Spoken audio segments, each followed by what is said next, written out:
kenaikan tunjangan anggota DPR.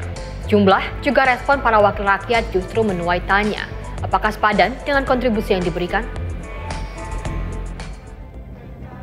Berjoget melipur lara, padahal banyak rakyatnya yang merana. Tingkah laku para pejabat negara sungguh bikin geleng-geleng kepala. Penyambung suara rakyat harusnya lebih utamakan kepentingan rakyat dibanding kemewahan untuk pejabat. Isu kenaikan tunjangan perumahan sebesar 50 juta rupiah membuat warga 62 geram. Pasalnya di tengah ekonomi sulit saat ini, rakyat terus dibebani berbagai pajak seperti pajak bumi dan bangunan. Keluhan rakyat seakan tak didengar. Fasilitas rumah dinas yang tak lagi diberikan kepada anggota DPR menjadi alasan dibalik tunjangan rumah 50 juta rupiah per bulan terus menyeruak. Dengan begitu, kenaikan pendapatan resmi alias take home pay yang membuat para wakil rakyat bisa membawa pulang lebih dari 100 juta rupiah per bulannya. Jelas, keputusan ini menuai kritik Forum Masyarakat Peduli Parlemen Indonesia atau Formapi yang menilai angka tersebut tidak memiliki dasar perhitungan yang rasional dan tidak sesuai dengan kinerja DPR belakangan ini.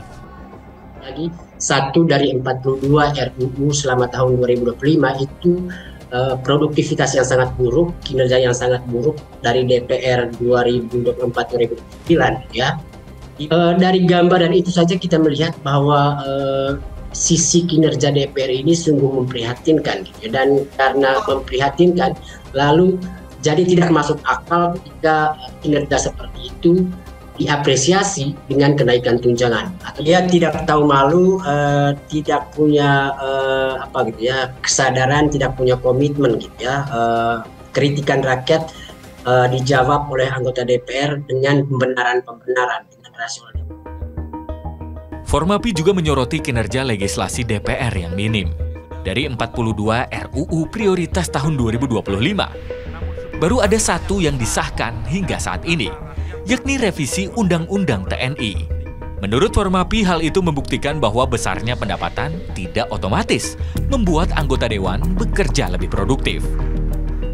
1 dari 42 RUU selama tahun 2025 itu produktivitas yang sangat buruk, kinerja yang sangat buruk dari DPR 2024-2029 ya.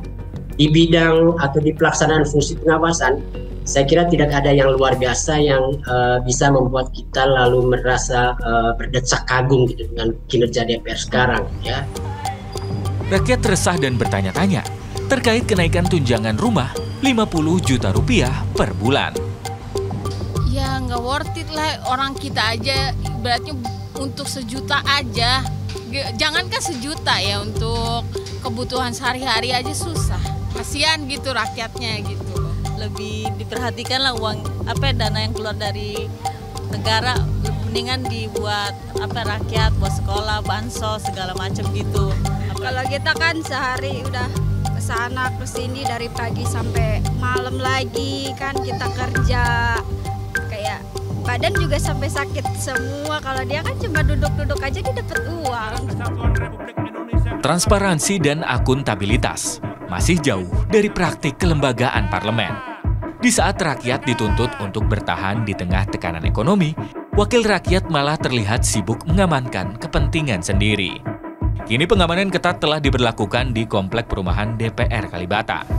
Rumah dinas anggota DPR ini sudah dikosongkan sejak Oktober 2024 lalu, karena masing-masing anggota saat ini sudah mendapatkan tunjangan rumah senilai 50 juta rupiah per bulan. Nantinya, rumah dinas dari anggota DPR ini akan dikembalikan lagi ke Sekretariat Negara dan juga Kementerian Keuangan. Tim Liputan melaporkan.